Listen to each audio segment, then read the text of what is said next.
Hey guys, I'm back, Ron Williams at Your Champion Body YouTube channel.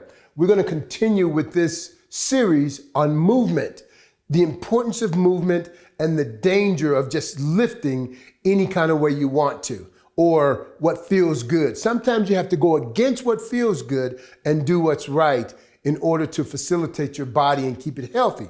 So then we talked about lower back. I wanna talk about the knees today. Now with the knees, we all know that it's not good to push against the joint this way, push against the joint this way, and we should stay in formation or keep our body aligned. But when we're going straight up and down, we also have to be careful of those knees going forward with weight and pressure on our shoulders. And if you don't realize it, your upper body has a tremendous amount of weight when it comes to that small joint, the knees. And some of us weigh more than others. And when we go against that knee joint, we're putting pressure there, undue pressure that could eventually cause damage. So when we're squatting, the reason why we're doing squats is for the purpose of helping our bodies to become more and more healthy, right? So we want to make sure we do the squats right. If your body doesn't have the flexibility that it's supposed to have, you can't properly perform a squat. Let me give you, I just want to give you an example. So when you're going down in the squat, the idea is the first movement is not knees forward. The first movement is you're going after those glutes, hamstrings, and quads. So you go after the glutes first. Glutes go back. Notice my knees. My knees are not going forward like this, but my glutes are going back as they sit down. Notice the knees stay almost in the exact same spot. Here, not here. So you see that? Going against the joint. But when I sit those glutes back, I feel the glutes engage. Glutes, glutes, glutes, glutes. But the moment I go forward, pressure is on the knee itself. If my hamstrings are not flexible, what actually happens is I put more pressure on my lower back anytime I lift. You're lifting a couch, you're lifting boxes, you're moving the refrigerator, whatever you're doing when you're lifting, you're putting pressure on those knees because you can't get in proper position because the hamstrings are too tight. So you have to build flexibility in the hamstrings.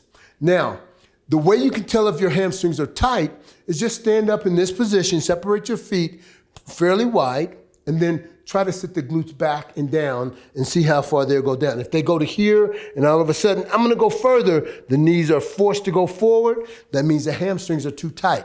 But if you can get those hamstrings to allow you to go deeper, sit the glutes back, back, back, back, back, back, back. Hamstrings are pretty flexible. The other way you can tell is keep your back relatively flat and bend over at the waist. My back is still flat. I'm not rounding it. It's still flat. And go as far as you can and then stretch down towards the ground. See if you can touch your fingertips on the ground. Then go a little bit further. See if you can put your palms on the ground with the legs straight. If you can do that, you're most likely pretty flexible. If you can't, your hamstrings are gonna cause you some problems in any lifting that you do. You're apt to pull a hamstring if you sprint because of the tightness of the hamstring. So the first thing I would recommend you do is start doing some hamstring stretches. Now, with that being said, you can do this at any time. If you're not flexible, guess what? It doesn't matter. You can be. Some people are genetically very, very tight in their hamstrings, but you can become more flexible regardless of who you are. What they used to do in the old days, I'm gonna sit on the floor, but what they used to do in the old days, they had these apparatuses that they would use that would separate their legs and they would continue to pull until they went into the Chinese split. So you can become more flexible, you just have to practice at it. So what I want you to do now is a hamstring stretch where you take this leg that you're leaning towards and you slowly stretch that leg, that hamstring, as you're leaning your upper body forward, Go a little bit further, hold it for 5 or 6 seconds. What I don't want you to do is bounce like this.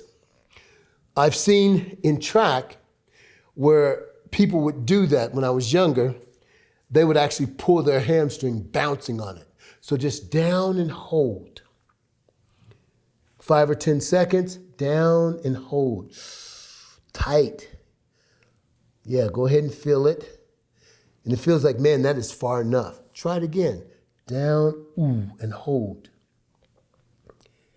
And you keep doing this 3 or 4 times a week, 7 days a week. You'll find eventually you'll be able to put your head on your knee. Ah, got to do the other leg now. Otherwise, I'll be uneven. Here we go. Down and hold. So as you're going through these stretches, as you're going through that stretch in particular, there are several stretches you can do, but that's a main one. I want you to go through that stretch. Take your time doing it. Do it. I mean, I could give you a lot of different stretches, but let's just concentrate on that one. Once you get it where it's supposed to be, those hamstrings will be more flexible and you can get in the proper position to lift, to do the squats, to do the deadlifts, to do all those things that you want to do without harming those knees.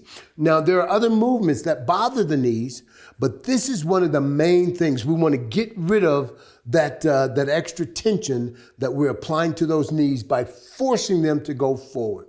Hey guys, listen, I hope you like this video, and we're going to continue with this series of proper lifting, protecting those joints, and making sure that we get the understanding that all movement is not good for you. And just because it's not good for you doesn't mean that we're not going to do it. There's some movements we actually have to do in life. So if we're going to do those movements, let's do what it requires to alleviate the damage that they may cause if we don't strengthen the muscles around it. Until the next video, guys, and the next video in this series, I hope you like this one. God bless you till next time.